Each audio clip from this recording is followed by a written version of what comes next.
Bienvenue. Welcome to the Shay Parlay Podcast. Today I have, oh man, how do I state this? What's more Jersey than being at a diner at 2 a.m., eating Taylor ham, listening to Bruce Springsteen? I know we're international with it as well, but even though they call him Fade, the energy levels are high. Even though he is the future, he is present with success. Ladies and gentlemen, one of the greatest pioneers in Jersey club music. I have the privilege to be with DJ Fade, the future. Wow. It's time. It's time. Okay. It's time. He's surprised right now. Let's go. It's time. Killer. It's time. I usually hit him with like just like an applause. Okay. But it's gotta be big. Oh, it's the energy. Hey, look. I know you produce this. Let me explain who I'm an audience. I put nothing less but my all in it. Hey. That water you got, watch me dive in it. Ooh, I fuck with the real ones, no charlatans. This is the wave that I started in. Stone, give my phone. Let's go live so they can watch his bone. Then she fast that, like, let me get back, right. This my swag, like, ass fat, like. Watch me bagpipe, beat that silly. It's the blueberries for me. Like this, I'm on your block like this. Feel it when I go to me. Crazy, man. Crazy. Wow. Welcome. Thank you. That was a hell of an introduction. Yeah, man. Wow. Like I Appreciate said, you, man. Thank you for having me, man. Man, my pleasure. Like, my pleasure, to be honest. Like, I know I've been waiting for this moment. First of all, I got to tell the public how we met. Basically, I knew of Fade, I guess, more from a fan standpoint. I got to say that. Like, Wow. I knew Fade from, like, his Jersey club remixes. I knew of him through our good friend, DJ Jules. And Shout out to Jules. But we met on a line at Whole Foods. Wait, what'd you say? We met on a line at Whole Foods before Jules' wedding. Remember? Because you were like, yes, right. You were like, that's why I think it's 360. We got the blueberries, we got the alkaline water, and I was like, you know what's funny is like now I understand why. And I was like, yo, you was like, oh, nice Ricks. Oh yeah, you had the. Yeah, and I was like, I appreciate it, brother. But I was like, you look mad familiar, and I was like, oh, it's because you're always around Jules, and then we were going to the wedding a week later in DR. That's crazy. I know. I forgot about that. Full circle. And sorry. now we can interview.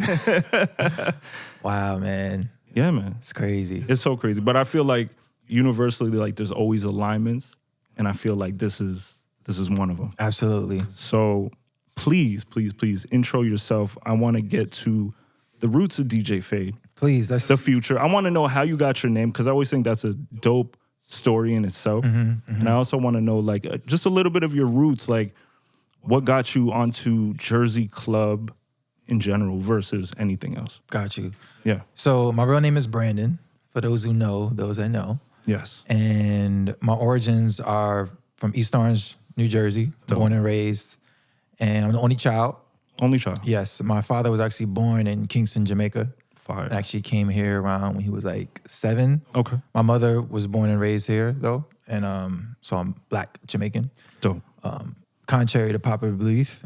What do people usually think? People think I'm from Saudi and like, everything else but Black. You look like you could be like Algerian, Moroccan. I could be anything depending on how my outfit looks. But you know that's what? the beauty of who I am. And I was my about roots, to say that, like, when you are culturally ambiguous, like it gives you freedom to play around the world, like because people can see themselves in you in a sense. Yeah, I understand. Pause. You know, it's one of those things where it's like, I think that like the opportunities are more grand, right? You know, like on a global level. Yeah, yes, it's like people can relate to you in some way. Yeah, but it's really like their own imagination. You know, absolutely. I've always been in touch with my roots. You know, where I come from, and just the foundation of DJ Fade stems from Jersey club music. Okay. You know, I first discovered like house music Okay. Right. And then I was really around the growth of Jersey club music. Yeah, yeah. And once Oh, those are calls. Hold on one second. I'm sorry about that. yeah, so once I discovered Jersey club music, this infectious sound, the line dances and things like that, I said to myself, I have to get into this. Absolutely. And, you know, first I was a DJ, you know. The story of how I became a DJ actually stemmed from in the roller skating rink. Really? Yeah, so my mother took me to Umpire, which was a prolific skating rink in Brooklyn. So, A DJ by the name of DJ Big Bob. Okay. He was DJing. Still around to this day. wow. My mom took me to the DJ booth, introduced me to Big Bob, and instantly said, oh, scratch on the vinyls, on the vinyl records. And People don't realize like that is so important in the youth's life. Like you let them touch a camera, you let them hit the turntables. It's like empowering, and I bet that moment stays with you. That for a long moment time. changed my life because at first I was scared. I was like, I'm not touching this because I noticed people were skating and dancing to the music, and this person was in charge. And I didn't understand what a DJ was at the time. I just was very observant into what was going on. And instantly I said, no, I'm not doing it. But they kept encouraging me. Yeah. And I said, okay, why not? I scratched, and I saw people literally looking up at the booth, cheering me on. Now I'm so young, like maybe 7 or 8 at this But time. that's nice that you have that respect, understanding the power it held. Does that make sense? Yeah. As a kid, you're very observant. You pay attention to everything. And I'm always in touch with my inner child. Yeah. And I think that's why a lot of people, you know, gravitate towards me because they know I'm never too, I guess, mature. Okay. Or like, you know how when you're an adult, Yeah. you treat things differently. Yeah, I feel like as we grow up, like there's these lies in our head that start coming in, and it's whether you choose to believe them or not. Like there's that innocence of like when you're a child, it's just like you know the truth. You know who's good, who's bad. You like follow your instinct on a different level. Yeah. And I feel like if you can keep that 1% of innocence within your life in a good degree, you approach situations differently because it's like that excitement stays there rather than like, say like you go through the industry. Music industry's tough as hell, so you get jaded. You know, there's so many times you could get jaded. All the time, y'all. You know what I'm saying? So it's nice that you have that. Are you gonna chop this or? Yeah. No, it's being chopped. It's gonna be chopped. Okay, so this is bothering me. Am I in the frame? Is that right, or am I supposed to like be? Yeah, you can come a little bit towards the middle. You're fine though. Okay, I just wanted to say that early on. Yeah. You're good. You know, there's certain things you can correct and post, and there's certain things you can't. So no, I appreciate. With me, we're gonna get into that too. Yeah, because we got a lot to talk about. We have so much. We have so much. Honestly, I mean, for all you watching, I've sincerely been looking forward to this interview because ever since I met Fade, again, that first inclination was like, okay, Fade likes fashion. Fade understands his fashion. You can clearly see it by this interview. See it? He'd even know how to. He is bringing out the essence of these palms in the background, you know. So. You do video as well. We're gonna get into it. DJing, music. So I feel like same thing with me. I started with my music roots as Benetton. And Yeah, Jules was telling me. Yeah. That's how Jules was our official DJ for shows and everything else like that. Oh wow, I didn't know that. So we did shows like La Marina before it closed down. We opened up for Ja Rule back in the day. Wow. Like within Jersey, we started as Dreamcatchers. Then it was like Benetton. So a lot of even the old school hip hop heads like knew us. We'll get into that. But it was just like one of those things where hip hop was part of my roots. Yeah. That's why I love your story. Wow. You know what I'm saying? Like that's why I really want to delve. Yeah, man. Let's do it. Ask me anything, man. Yeah. So okay. So you're there. You're on the DJ set. This projected you into what is your career and what you're known for now. Right. Which is, it seems like your parents gave you support as an artist, which is big, especially for Jamaican parents. Yeah. You know, Caribbean parents are usually strict with certain things or they're cool as hell. And it seems like you were fortunate enough to have that. So tell me more as well. Again, how did you come across a name? Like, were you DJing throughout elementary school, high school? Like, is this like a constant thing, or you just, you know, you came into it more into your teenage years? So back to this time at Umpire, when I saw that the crowd reacted to me scratching on the vinyl, I looked up at my mom and I said, "Look, Ma, they love it." Like, I was filled with excitement that music, this thing called music, can bring such emotion to people that I don't even know. Absolutely. I'm touching the lives of people in that point in time, in that moment. And you don't know what they're going on mentally, physically. They could be dealing with a death. But the time that they are there, they are present in that moment. And the DJ can make or break any type of event. Because DJs aren't only just for parties and dancing. Like, the music sets the foundation for everything. You know, you have DJs for like mixers, for, you know, in the background, and, you know, now for apartment parties, you know, things like that. So music really heals. And I took heed of that as a, you know, when I was young, and begged my parents for years since then to buy some equipment for me. And, you know, my father was a DJ as well. He played a lot in New York. What was his name? His name was Kenny the Baby. Kenny the Baby. Yeah, he played some venues in Brooklyn, Manhattan. Okay. And was he DJing across, like, did he like kind of, was more his groove like in Jamaican roots of reggae, or was it like? So he specialized in like I guess you would say commercial disco, like Diana Ross, fire. You know, that era of music. And he would play at a venue that the artist would come and perform there, and he would provide the sound. I feel like every time I see you perform, when you're sharing your videos, I feel like you do have this Studio 54 energy where like it's full of life. Like, I don't see a lot of DJs come with that energy, and I think that was part of my intro, because I was like, Fade is never, like, you're approaching it like day one every time, I feel. So like I feel like that's naturally a gift, and it's hard to keep up with when you are playing a facade. So I feel like you being so true to your gift per se is like an incredible talent in itself. Thank you, man. Y'all always was in touch with my emotions, and when it comes to me performing, you're literally seeing a person that is giving their all to every record being played, every time I pick up the mic and I command the crowd, the same way you saw how I did in DR, where I said, everybody, we got to clear these chairs, you know, because I want to connect with my audience as close as possible. And it's hard to perform when people are dancing super far, you know what I mean? So, but, you know, back to it my was roots. hot as hell over there. Oh yeah, you were giving it your all.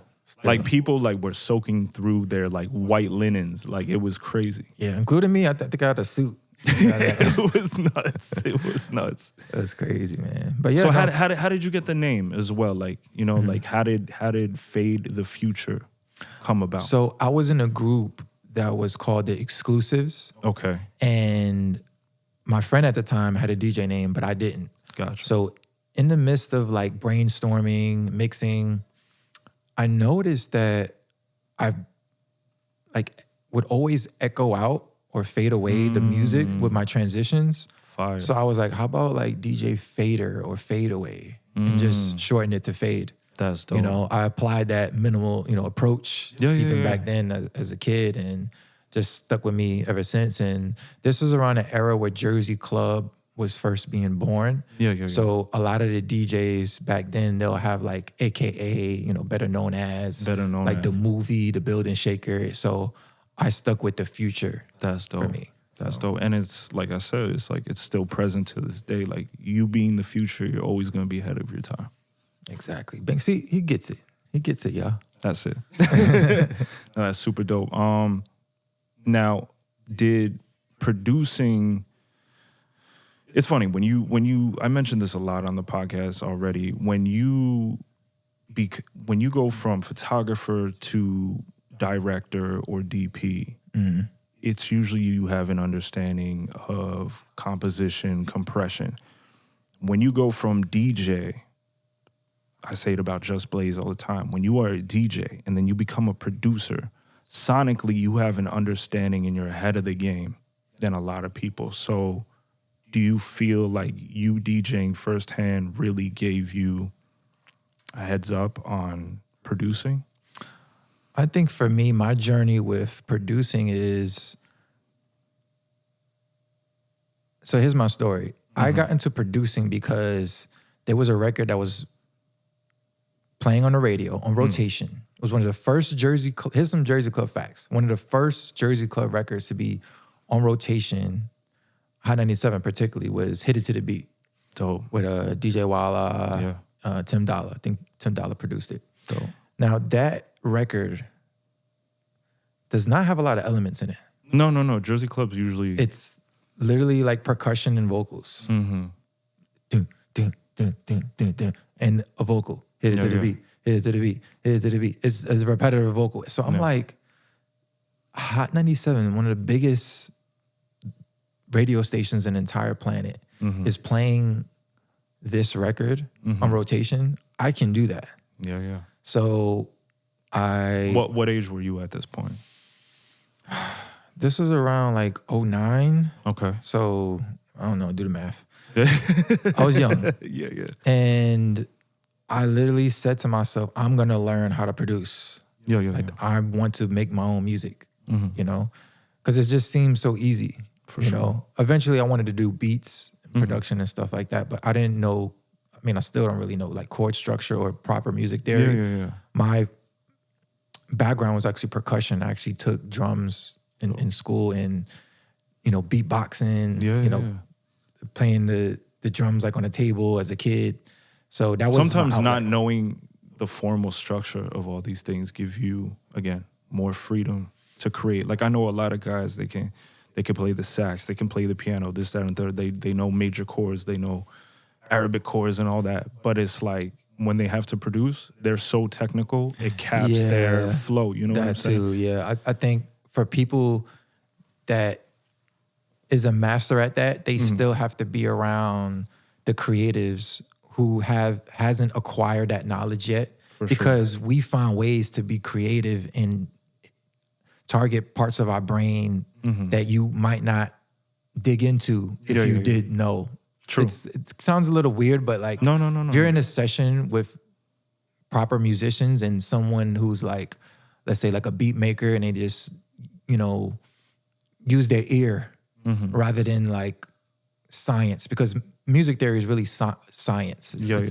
It's consists of like numbers. Okay, well these numbers match because when you hit a note, it's a certain hertz, right? So when you put them all together, it sounds a particular way. And when you play like this, it sounds a little off. Well, that's because it's minor. Do you feel like, I know I have it, do you feel like you have a synesthesia when creating music and basically? I wouldn't say I have that. Okay. I would say that I'm just in tune with my emotions and I know how to convey that into production. I was gonna say, like, you're one of these guests that I feel like you're very present. I noticed that you respect your tempo, your body. Is that from the roots of coming from Jamaica, where, you know, we usually hear yard man, you know, hopefully I said that correctly. Like yard man, like, you know, you eat a lot of, like, you know, what is it? Yams and things from the earth and stuff like that. Soursop. Yeah, I know, like sea moss is big of your culture. So is that something like that helps your clarity and just being? Well, in terms of diet, I spent a lot of time in Florida with my grandmother. She was born and raised in Jamaica. And she is like a self-proclaimed chef. So I would have, you know, ackee and sawfish, you know, Jamaican jerk chicken, like all the time when I was down there. Thick accent too. Like I don't have the accent, unfortunately. But, you know, those are my roots. And I'm in tune with my roots. However, I didn't get into the health game until college. Nice. and I wanted to transform my body. You know, I was very slim, slender, tall, 6'4" guy in college. And I'm like, man, I gotta, put some muscle mass on. Yeah. And I remember the orientation. I'm walking to the dorms and I see this guy doing handstands in front of the building. Wow. And I was like, what is this guy? He's in the gymnastics or something? Super calisthenics. So I never heard of the term calisthenic before. I played sports, I played basketball, but I wasn't the weightlifting guy growing up. More like running and competitive. They don't realize like when you're slim and tall, it's so hard to put on muscle. Like you could get ripped, easily. But put on mass is like it's challenging. And it's like the only time I heard about calisthenics was actually during that era of like Confessions, because Usher said that he did calisthenics. And I was like, what the hell is that? Wow. Yeah, that's like the only See time how music can educate you guys? Exactly. Like I was like, yo, what does Usher do? He's like, oh, I do calisthenics. And like he said it in an interview or something. I was like, what's calisthenics? And then it was like using your own body weight. Yeah. Like so push-ups.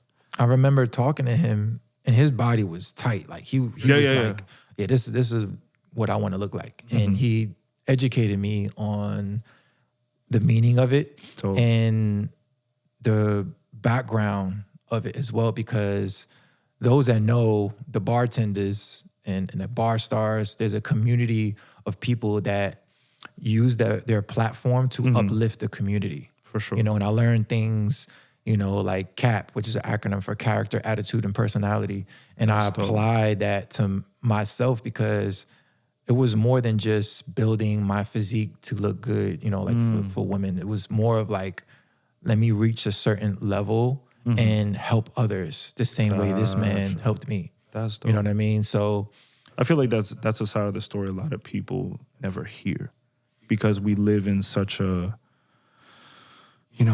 self-image driven society. Yeah, I don't even want to say like narcissistic, but it's kind of one of those things like a lot of people do it for the attention base and they're not doing it for the longevity, and I think, or the legacy. And I think when heavy on legacy, exactly. Yeah, that's what I live for. But that's the difference when you see someone reach certain levels like you do of success. I think it's because people who have strived for legacy can recognize that in others.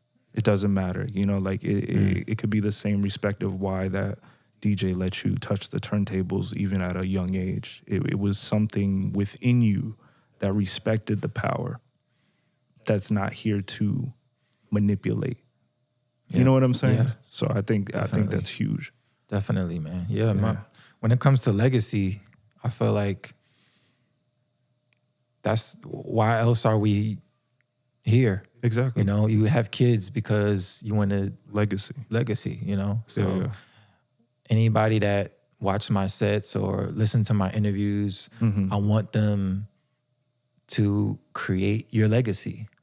Where do you feel like your imprint, your legacy kind of started? Like, what was one of these first huge successes that you're like, oh my God, this is happening? One of the first things that happened to me in my career that made me realize my legacy was really beginning was when I went to South by Southwest for the first time in Texas. For those who aren't familiar, South by Southwest is a yearly annual gathering of musicians, which is like a music utopia for anyone that hasn't been. It's always been a large part of people's careers. Yeah, like you have to go through South by. And this was around like 2015, 16. So this is the era of like when it was like you needed to go if you wanted to make it in the industry.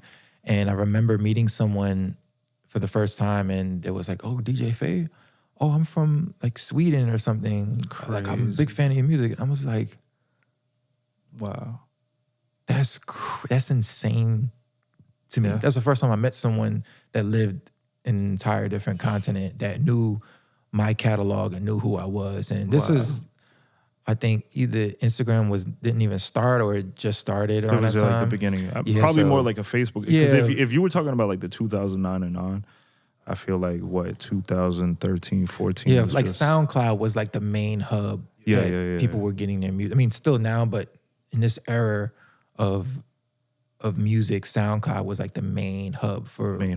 you know, the main way that DJs and producers broke in the industry was Gotcha. getting their remixes and songs, you know, That's dope. played out there. Is there a particular like song that just like resonates with you from your catalog that you're like, this is always gonna be part of me along my journey? Definitely Tiptoe. Tiptoe. Yeah. Also known as Sexy Walk. This was one of the biggest Jersey Club songs ever made. Sure. You know, big line dance. If you don't know, go to Wiz TV right now and look at all the dance videos. When I was doing artistry, right? Like there's the times of waiting to perform for the night or whatever, and for sure I've been there when your record's playing. You know, that feeling. Yeah, it's people.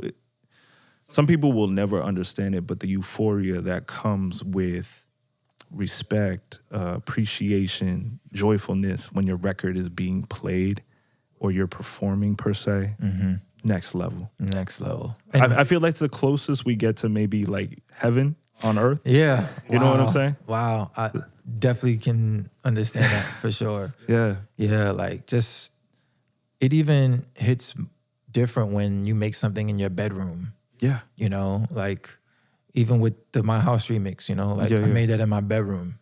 It's dope though. know, Like I feel like when you're in your hub, right? It's kind of like, what do you feel like when are you jumping around the room like you will on your DJ sets? Like, are you? Oh, the energy is always gonna be. I literally zone out when I'm producing. That's you know, dope. with DJing, I zone out too. But when you're DJing, you're catering to your audience that's there. Okay. Right. So it's like a give and take For sure. type of thing. But when producing, I'm literally in full creation mode. Yeah. Without trying to please somebody. I like that. You know? I like and that. I think it's important for producers to have your production communicate that.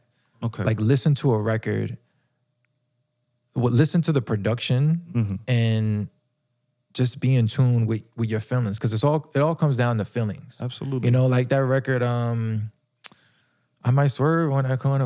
Is it Tweaker, Jello? I'm not even a basketball fan. I probably pronounced his name wrong. But when I first heard that record, I didn't know the art. I thought it was just some unknown artist, some random Joe Smo. I saw it on social media, and I just kept playing it over and over. And I'm like, I don't even know if this is like trending or if it's like top 40. I like the record. It's just an emotional connection I had with it. Yeah. And I have that superpower where I can identify What's gonna be a hit? I know it sounds weird, No, but I get it. I literally have that gift where I can hear something and know, okay, that is special. Like when I first heard Toast, Yeah. with produced by Watch You Fire, Izzy, I was like, yo, this is a positive song. That's what I noticed, like through synesthesia. Like I always feel like hit records always, like, to me, it's more like less of the bass. Because if you imagine like the color scheme, right? Red, yellow, and orange to me is always a hit. And all the hits always have that warmth tonality in it for me. So you see colors. I see. I like it's not like vivid in front of my eyes. It's just like in my head. I don't know why. It's like songs have color distinction. You know what I'm saying? So like sometimes like Schoolboy Q to me is like yellow, green, and like the darks and stuff. It's weird. But then like if you play like I don't know, like those Taylor Swift songs like that hit the radio, it's just like, I don't know, that color scheme is just different. You know what I'm saying? It has a commercialized vibe to it. Yeah. So no, I get it. yeah, something like that. So I don't think that's particular that you can pinpoint what a record, especially as a producer. I feel like you know the balance of frequencies that's just gonna translate. And like, you know, it's one, it's a gift. Two, it's like it becomes secondhand to you after a while. So I guess with that said, there's never such thing as like a perfect record, right? Yeah, but if you just as a producer or a DJ could cultivate a record and put like two artists on it, like what would be the vibe? Like I want to know what would you put together? Being Anything that's vulnerable. Okay. It doesn't have to be a specific artist. Okay. Just people connect with a record that is truthful. I agree. You know, I feel like when it's coming from a genuine place Mm-hmm. and it's well produced, Yeah. it can connect with anybody. Yeah, I feel like that's why, like, a lot of the time someone like DMX could get out of a situation from being in the hood to, like, you know, emotionally connecting with the crowds. You know what I'm saying? Yeah. Man, I was watching one of his videos the other day of him, like, prepping himself before going on stage, and I'm just like, man, we lost our icon, y'all. I know. There's only so many that have the balance of lyricism, character in their voice that you know who it is.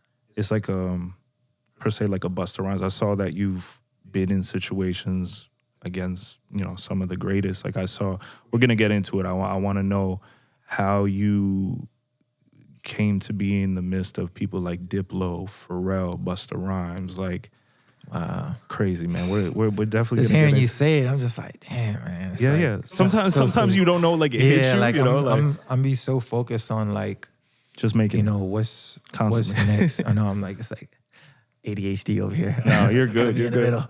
No, looks good. I still can't wait to talk about that journey of my life right now too, about the videography. But yeah, you were saying? I was gonna. So we were saying vulnerability within the record, that, like, that's what you would cultivate if you were producing a record like that. Like, you know, like, for me, like, I've had, like, certain ideas of, like, I don't know, for an example, like I said, I would have had, like, Redman and Busta Rhymes on a record and call it Tight as Knots. Ooh. So, like, it was just, like, beats I've created. So, like, that's what I was wondering, if you had a specific cultivation in that manner. Because I know, like, artists, sometimes you're, like, dreaming, like, oh, man, like, this would have been so dope if I could. I think because I don't think about making the perfect record. Yeah.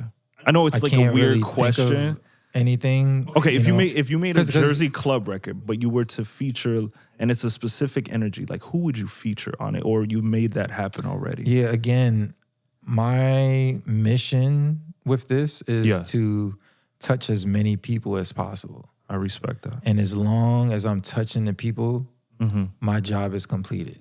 That's fire. Ladies and gentlemen, you heard it first.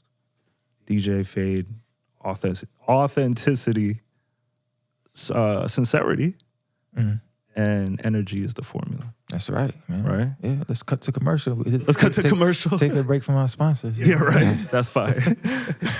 So you're building on the body, you're building the career, everything else. How do you, I guess it's part of music, but, like, where do you get your admiration for fashion? Because I saw let's talk about it. You do modeling as well. Yeah, like, let's talk about it. None of you were one-dimensional. Man, I couldn't wait to get on the platform like this and discuss that journey. Yeah. Because I see your passion for it. Yeah.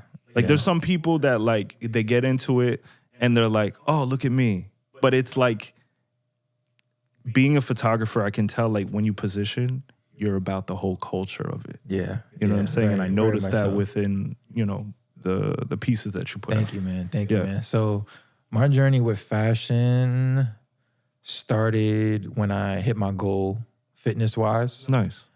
I got in touch with a photographer and I wanted to do, like, a before and after. That was always my goal. Dope. Going into, it's just funny how I'm, like, telling this story. I'm like, man, that's how that started. Right. So I reached my goal and I wanted to do a before and after. And I think at this time, I just finished teaching a calisthenics course. Oh, so you went from doing to teach, like, you actually accomplished that where you started teaching it. Yeah, I believe I was teaching a calisthenics course at my university. Nice. You know, again, I wanted to change lives and impact people.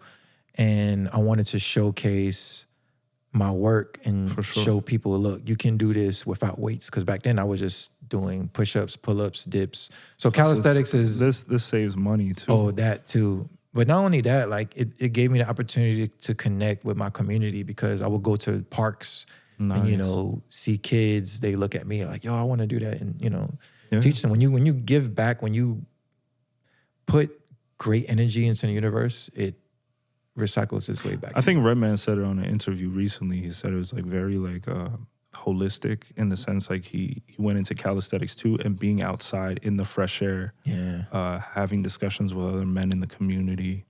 It's more than just working out. It's like, you could go to LA Fitness and get it done, or build a gym in your house. But it's different. You know, I do love community gyms. Okay. You know, I prefer that. Yeah. But yeah, man, that was my foundation. You know, connecting with the community, and then I did the photo shoot. Came out awesome. Dope. Like I couldn't believe my body looked like that when the camera. And I remember when I was shooting, I literally like turned into another character. That's dope. It's hard to explain. It's like I immediately identified with who Brandon is, and I was offered the platform to be the most free in the movement, because that's what modeling is. Modeling is movement. Think of it as like ballet. Ballet, there's no restrictions. It's just no. flexibility. It's movement. And even though I'm not like as flexible as like about you know someone who's in ballet, that was the first time I was on that. Okay, I'm in front of the camera, you know, and it was awesome. Yeah, people don't realize a lot of the time, like when you do work with a model that understands movement. And it's like a dance between literally the photographer and the model. Oh my God. Like I had one girl, Natalia, and even though she was shorter, the way she moved, like off the charts. Every pose, every shot was just solid. And she gave me something different on each one. So when you do describe that movement, it's like, I don't know what I could compare it to, but I guess it's like working with a art. It's art. It's really art. And until you do that, you really won't understand, you know, the level what we're talking about, that communication, that nonverbal communication between a photographer and a model, because that's a whole nother science as well. For sure. And working with different photographers as well, and with me in the fashion industry, you know, that came organically because again, I did that one shoot just for like a transformation, but then he got me published in the magazine in like an actual print. That was the first time I've seen. I could see you in you know, I could definitely see you like Prada, YSL, like that. Yeah, that's the goal. Parisian evening. That's the goal. That's the long-term goal for me. Okay. Yeah. So when I was researching while shooting, I came to understanding that campaigns pay a lot of money. Like 6 digits. I was meeting models that accomplished that. The models get more than the photographers at times. Yeah. And I'm like, I can use this to fund my music career. Absolutely. You know? Like I have and still look, have fun doing so. Right. You know? I have the look, I have the height. I'm, you know, great on communication. I'm good with networking. Have you ever done runway? Oh, I've done almost every runway in New York that's not in the calendar. That's sick. You know, I think I did, you know, like official New York runway, I think like once or twice. You know, that helps with the ladies too. Oh, man. You're like, I produce records, but I also walk for New York Fashion Week. You're like, come on. It's awesome. It's crazy. Awesome, right? It's a great world though. Like, yeah, it's an industry that, you know, I'm going to say did love because I'm not in it as much. Yeah. You know, in that era, it was before COVID. I was building my book. I remember when I finally finished my book. Yeah. When I was in LA, I was doing some, you know, see-throughs. You know, people were walking around with the masks. And I was like, what is going on? Oh, COVID-19. I was like, oh, okay.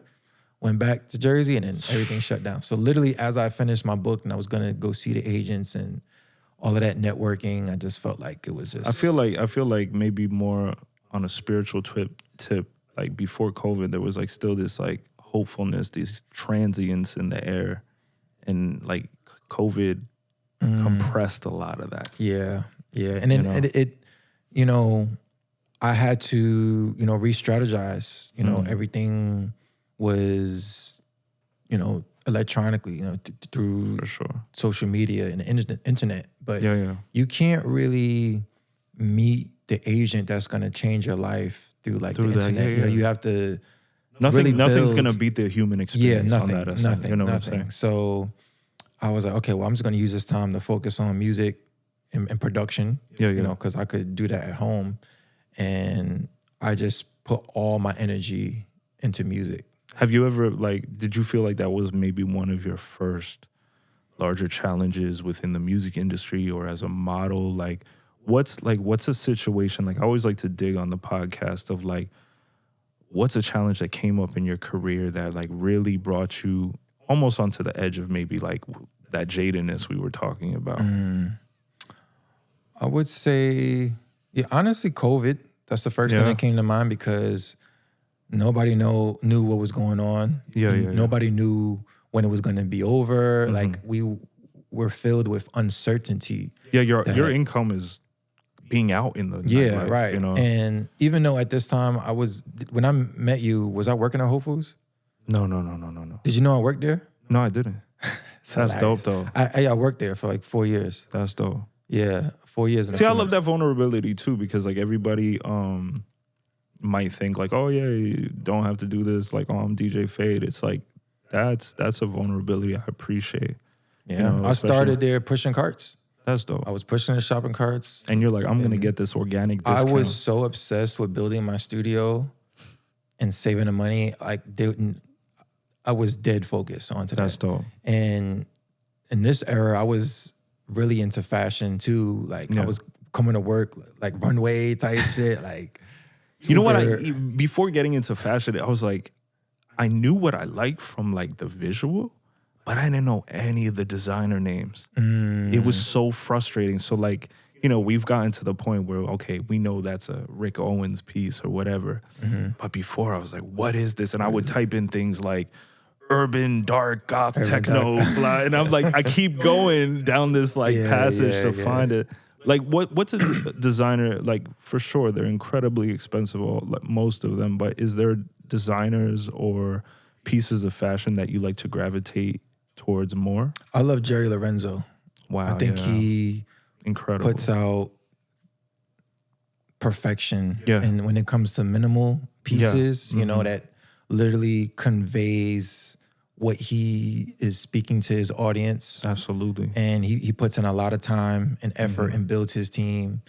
Fear of God is the evolution from the first pieces of the long drapery that's that EA, Rick Owens influence to now he's gotten the collaborations with Zegna and the Italian cuts. He do his research. Yeah, man. I'm a huge fan. There's so many pieces from the Sixth collection that I was oh, this is that great medium. We were transitioning into what we know as, the Fear of God Seventh collection, which is again, those Italian cuts are coming into the urban. Yep. But the Sixth collection was I wore the pants last podcast. It was called the Workman's Pants, and they had the long straps and I love the sneakers. We're gonna behind the scenes. We're gonna have to chop it up on the fashion. That's a whole another podcast for that. Yeah. But I would say Fear of God. I have expensive tastes. No, for sure. Very expensive. I always say taste. I have a champagne taste on a beer budget. Yeah, that part. But because I have expensive taste and with my research in the fashion industry, I learned that, at the end of the day, it's just fabrics. Yeah. But you know what makes it cool too, which I didn't understand until I started entering the fashion world, is that certain designers, whether it's Zegna is a fabric house. So Zegna has provided for Gucci, for Saint Laurent, all that stuff. So people don't realize that people can put certain, I'm trying to find the term in my head right now, but basically they solidify certain mixtures that nobody else can obtain. So if you have 2% rayon and 60% silk, that is only for, again, a Prada or whatever, and they're the ones that put that out only for that season, and that it's once you understand the respect of that it's never coming out again, and you actually own a piece like art, right? A lot of these brands are more commercialized, right? They've sold blase, blase, blah, and there's politics behind it, and there's culture problems and all that other stuff. But the ones that really stay true to the art form, exceptional. Yeah. Like the Virgil Ablohs, I feel like were truly passionate about creating something that was going to change. Very much so. I watch his interviews as well. Yeah. I watch a lot of interviews. Yeah, Like yeah. people that I look up to is like, you know, Pharrell. Oh my gosh, his interviews, he's so well spoken. He is. It's unbelievable. I had the privilege of becoming good friends with his brother Kato. Oh wow. So like that happened 2009-ish. He's like I always describe it as the Rastafarian version of Pharrell. He's Okay. a lot more dark skinned. He's got dreads. Kato is completely different than Pharrell. And then they have Solomon, which is the youngest brother.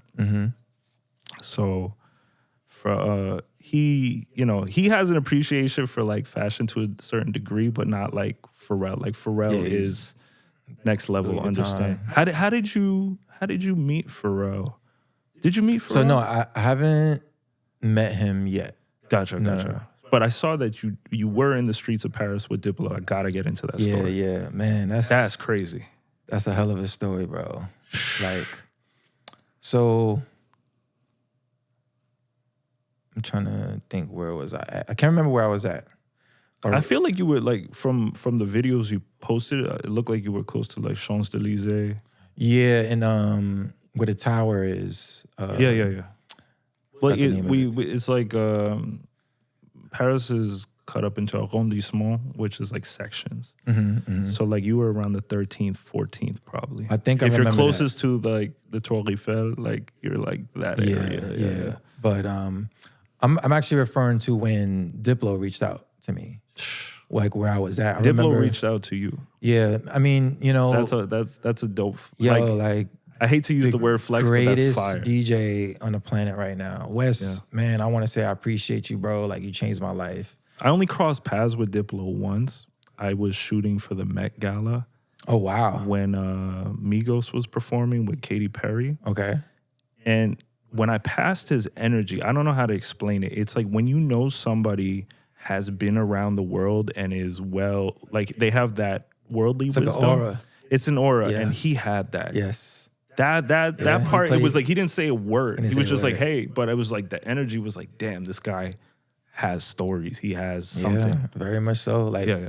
the first time we sort of met was on stage when he was performing with Major Lazer at Terminal 5. Oh. And this was like 14 years ago. You know, back then they would pick a guy out of the audience and it would strip him down to his underwear.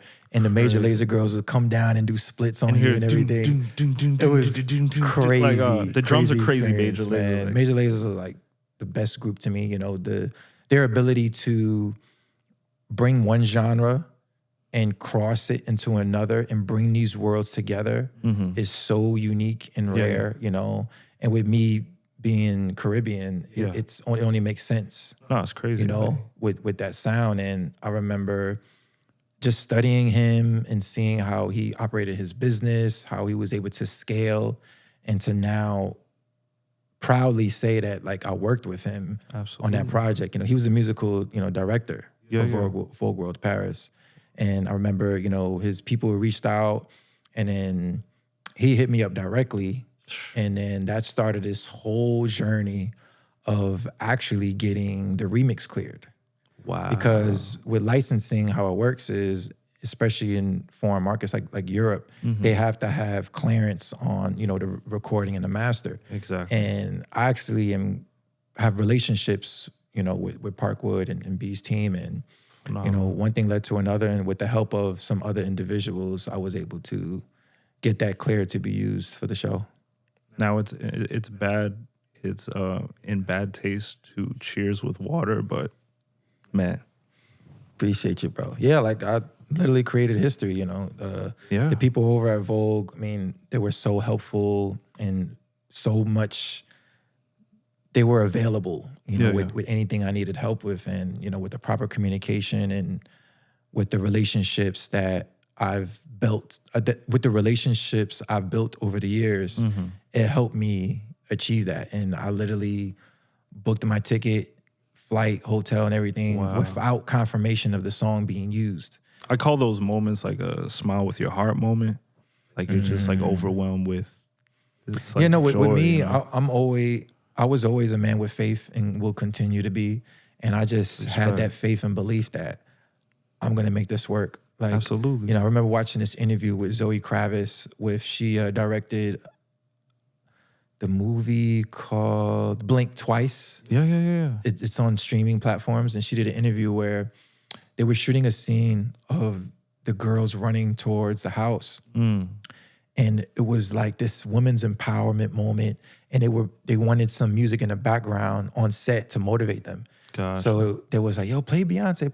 They're like, we can't afford Beyonce. We're not gonna be able to, get this cleared. But, they played that girl and they tried to replace it with certain songs during a post-production editing process. Nothing was working but that song.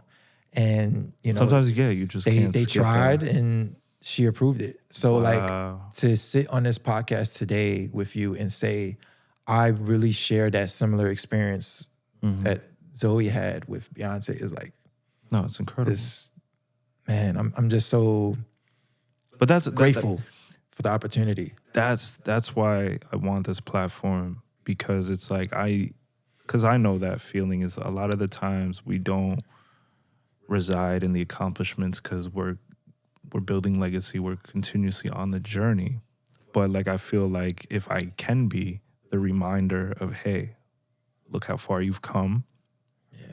That's like between my brothers, I'm like, yo, man, like you guys are doing it. And, that's a beautiful story. Like I was always excited to share with the public because this was something that I really kept inside. I wanted to tell the story properly, visually through like, I'm doing a mini documentary on myself as well, which is, more sort of like a reflection of what I've done so far, even though my story is still being written. For sure. But, I was literally, again, I didn't have a ticket to the show. Like I literally was going to figure it out. And as I'm walking in the streets of Paris, right in front of me is Diplo. Wow. And I'm like, yo, what's up, bro? Like, that's and then one thing led to another, and I was able to watch it, firsthand, in person. Beautiful. So yeah, that was definitely one of my biggest accomplishments. And yeah, man, My House Remix, SoundCloud, YouTube, check it out. What I love about life too is like you don't know what's the next moment like that to come. And I think that's what makes life so interesting. Yeah. It's did you actually have any dishes in France while you were there that you might have enjoyed?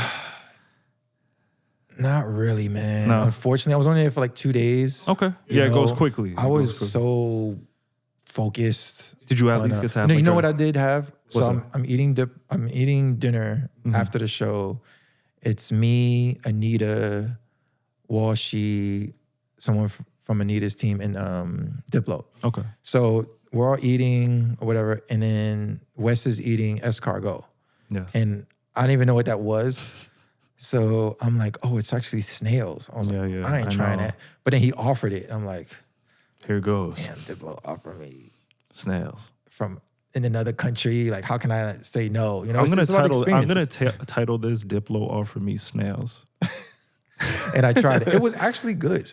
That's dope. I was surprised. It was like very seasoned. It was warm. And I was like, you know what it is? It's kind of like with the snails, it's kind of like between the butter, the fresh parsley, and like you said, the seasoning. Yeah. A lot of things of what we know, it's the same thing in like Jamaican culture, right? A lot of the survival foods that our ancestors ate, they became like the most pristine dishes, you know what I'm saying? Because like even like, how we make crepes or crepes, I would say like, properly. But it's like, it was made from like buckwheat or flour, and all you did was like mix water at the time. So it was easy to get like by the shores, and it was cheap to, make it was survival food. Wow. So like, but now they're like, again, everything is renowned as like, Five-star yeah. So that's dope. That's super dope.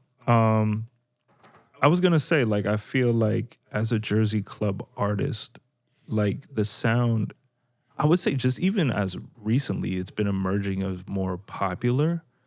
And then you have like, you know, people like new artists like an Ice Spice that kind of take the roots of it. You have like the Baltimore club sound, the Jersey club sound, and they've made it their sound, right? Mm-hmm. Do you feel like those artists are doing it justice? Do you feel like there needs to be more implementation of the people that really built it to, you know, like kind of take heed on structuring the vibe more? So the foundation of a song, to me, in my opinion, is the producer. Okay. Not a beat maker. There's a difference. So for sure. They are a handful of Jersey club born producers that people need to tap into to get that sound. Yes. If you do that, watch what happens. Okay. It happened with Just Wanna Rock, Uzi Vert. That was elegantly said. That was very elegantly said. It's like you didn't put anybody down. Yeah, that was a great response. That's a fact, man. It's been proven. Yeah. You know, that song was nominated for Song of the Year for the Grammys. For sure. You know, so I think that's what's nice about Diplo, though. He's always kind of given a platform to the Jersey artists that are creating that sound. You know, he started with Philly Club with Mad Decent. Yeah. That's his background. You know, yeah, he's been to so many different, you know, I mean, especially like Tri-State and stuff like that. He's been around. So and then it went to New Orleans and everything else like that.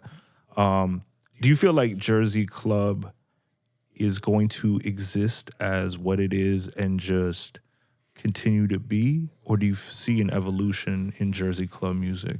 I see an evolution because it's being played internationally. Like almost every continent you could think of, like Jersey Club is being played.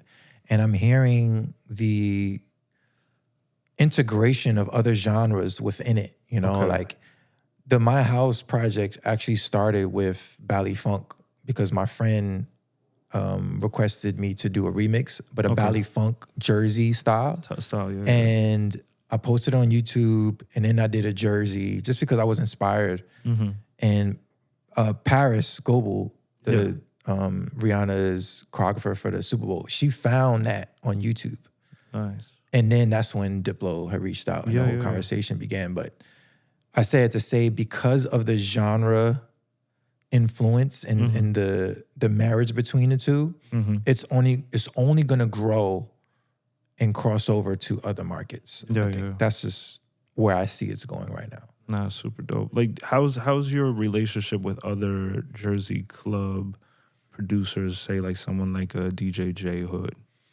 Yeah, very good. I actually booked J Hood for the Jersey Club Party. So I have a brand called a Jersey Club Party where it primarily focuses on club music and educating the audience of the origins, particularly like, you know, Baltimore and Philly. Because those are like the origins. I was gonna say it's like I noticed like there's love within the Jersey club music genre. You know, I don't feel like there's a lot of beef. It's not like, oh yeah, you know. Yeah, like you know that's gonna happen in every community.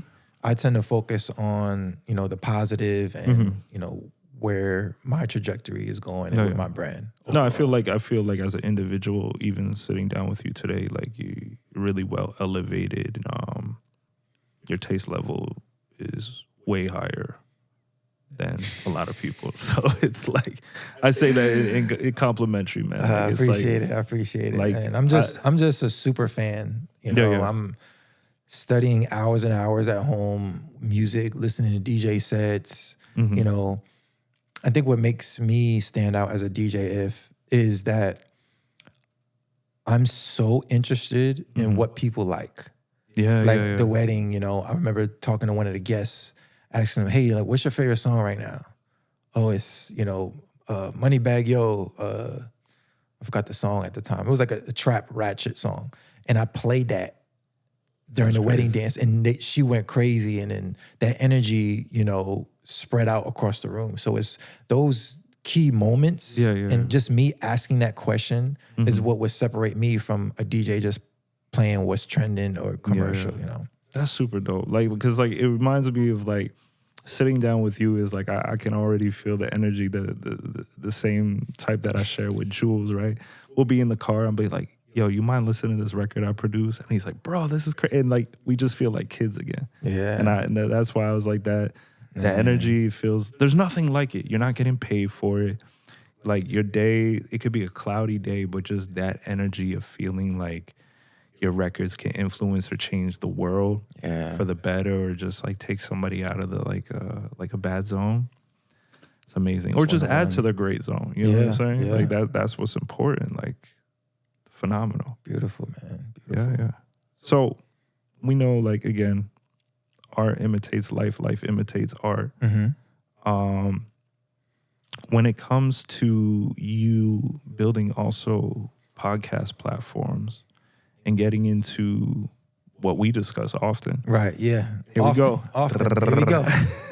Cinematography, videography. Yes. Let me ask you about like what's getting you into this journey. You see the smile right now? I'm not forcing it, y'all. It's so crazy. It's so like, you know what? It's like even the podcast just started. Like I was talking to Rock Davis, Jersey legend. director. Yeah. I was talking, to the other young gentleman from Dominican Republic, and Jesse Terrero reposted. Wow. The other day, and like for like film directors, that's big. Like, he did like most of the music videos for Sean Paul, Aventura, like Daddy Yankee. Legends. Yeah. Legends. So I know this is like a whole, like when you're an artist, you're an artist. I don't even want to label you as just like a Jersey club. Like you're an artist in general, I can tell. So like where's this passion, where's this essence coming from for cinematography? So, man, like I said, man, this is a whole nother chapter of the podcast. But when it comes to, see, look at me, I'm just making sure I'm like in the middle of the frame. I like that. He said middle of the frame. Because, I understand the editing process now. Even me, that's a prime example. You guys are witnessing a live reaction of, someone who has studied another industry. Even though, film and music goes hand in hand, it still is a separate entity, like with the color grading and contrast. But that's why I feel like Ye and Virgil, like when they had that partnership, even creating the album arts to a lot of like Ye's projects, it was an understanding. Like if you understand how cotton can be molded, or back to the rayon, like you're building a larger platform for yourself. You know what I'm saying? Like you're living a lifestyle as a model, and then you're like, oh, I'm gonna shoot my whole campaign, or you have the vision for somebody else. You know what I'm saying? It's so much bigger when you have an understanding. Like you become a weapon. I'm gonna be very transparent with you guys because there's gonna be a lot of upcoming producers and DJs watching this right now. Mm-hmm. I was and still am being frustrated. Mm-hmm. I'm not gonna lie, like it's been very challenging. It's been a learning curve for me because I don't know exactly what I'm doing. I'm trying to look at different tutorials and understand this science and mythology of it. But I find myself getting a little frustrated because, again, I'm not like a videographer full-time. But the full-time videographers, they put out the quality that I'm aiming to achieve. And I don't have the time to spare to really invest into the production quality that I would like all the time. So I find myself getting frustrated and say, I'm just gonna pay somebody to do it. Forget it. Because I'm juggling a few different things at one time, But I think this goes back to your just touching the DJ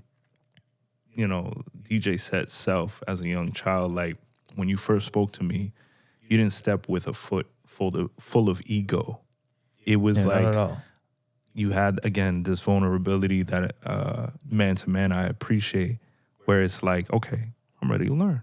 And it's just like, that to me you become more of a problem than the dude like, yeah, I'm gonna kill it. Like I don't need you. You know what I'm saying? Like these are the guys you don't gain anything from that first approach. You really don't. But unfortunately, it exists. And people always try to like I stay away from those outsmart people. you. You know, like I stay away. That energy is contagious. It is. I stay away. But that's what I'm saying. Like I feel just like any other chef, right? Mm-hmm. I can give you the spices. I can give you, you know, whatever protein, whatever vegetables. We're all going to create it different. And to have the fingerprint on the world the way you do is the beauty in all of it. Whether it's to somebody's standard or nostalgic, like essence of like, ooh, like this really hits me or it doesn't.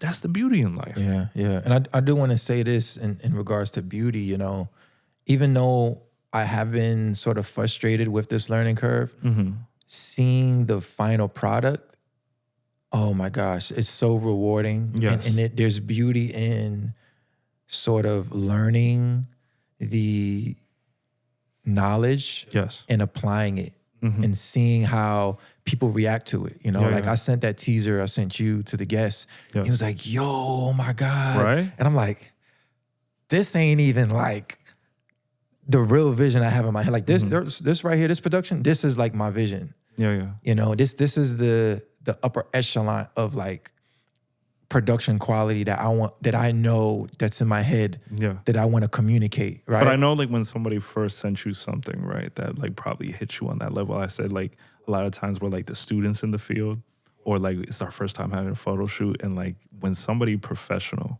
hits you with something, it's that excitement is like that energy over. I always say like what you're always exceeding somebody's expectation by default. So don't always like worry. You know what I'm saying? Yeah. Wow. But also too, like, you know, even the interview I did before this, you know, like I learned from that as well. So I feel like the more you do something, you learn over time. And back again to the upcoming DJs and producers that's watching this, we are now in a state where you need to learn video production. You need to put out more content than you would normally do, you know, 10 years ago as a DJ. So because of that demand, I'm simply adjusting with the current times. You know, with DJing, you got to be on it. You know, you have to be current. Yes. That's the main word. Be current and see what is working and what the algorithm desires, because the algorithm's the audience. Jules told me that you guys have this reoccurring joke that like if I hit up you guys, you're like your wallets better be ready.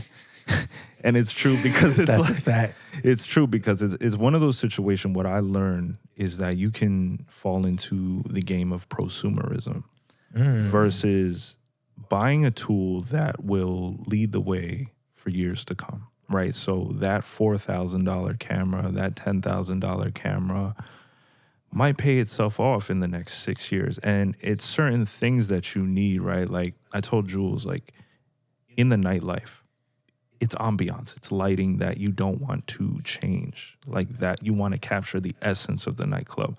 So that's why I gravitated to telling you guys to get like an FX3 because now you have top quality and you don't have to add lighting. You have a camera that can shoot basically in the dark and still capture your professional lifestyle to a certain degree. Right. That like, okay, now if we're putting it to tape 5 years from now in documentaries and stuff like that, it's official. Sometimes the grittiness is like what people go for too. So that's why like these sensors are so clean. Like even when you guys see this podcast, you see so many details that you're like, oh, like even the people with the most perfect skin, you're like, damn, like I can see pores. But it's like, that's why sometimes we put vintage lenses in front of modern sensors to kind of cut the sharpness. The sharpness, yep. And stuff like that. So little tidbits like that. So over you time. said the FX3? Yeah, the FX3 by Sony, like it's just one of those cameras, you know, they shot the creator on it. So for sure they put like, you know, anamorphic lenses that are like 18 grand a piece on it, but then they threw that on a Ronin. But the beauty of it is they spent more of the budget like in Thailand. So they were shooting in fields where they like maybe had like one large source light, but they were able to boost the ISO to like it's 128,000 and still have a clean, non-noisy image. Wow. So things like that are just like tidbits that you learn along the way of like, this is the best tool for this situation. And how much is the FX3? FX3, I think it's like around 4,000 now, just the body alone, but you can find it used and then, you know. My wallet. Damn. Heard a little bit. No, it's true though. It's true though. Like it's a big hit in the beginning, but when you break it down over the years that you utilize and what it's able to do for you, you're like, oh man, that's beautiful. Yeah. No, I'm a firm believer in investing in yourself. You know, I bought 2 DJI Osmo Pocket 3s with the anamorphic lens, with the filters, with the tripods, with the lights, with the rim light, with the Titan and tube lights and, you know, all of that. And I'm still not even halfway of what I really need. Yeah. And the reason why I do this, because I say to myself, I have everything I need. Yeah. I have my resources. Mm-hmm. I don't need anything else. Yeah. That's why I say your energy of what you're that love that you're putting into your video already, like you saying your guess is like flabbergasted by like the outcome. Yeah. That's what matters at the end of the day. That's true. You know what I'm saying? That's true. So wow. Very well said. Yeah, man. But no, this journey has been, you know, highs and lows, but I would say mostly high, because one of my goals when I started DJing was to always get into storytelling. Mm-hmm. And the best storytelling for me is with video, man. For sure. With video.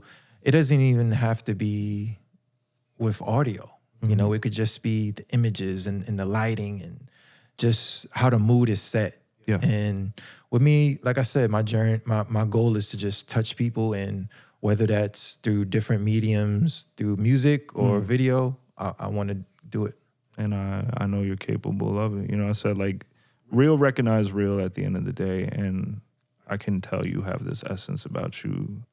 Something like I said, I see it within myself. I see it with other people that I appreciate and look up to. So like you having this formula per se, it takes you the distance. So is there anything else that you would like to say, like before we wrap this up? Like, is there any, you seem like you carry a wisdom with you as well, that like something to say to your younger self or somebody that's on this journey of trying to become a producer, trying to get into video or anything else, like modeling even? I would say just love what you do. Mm-hmm. You know, if you don't love it, it's going to show.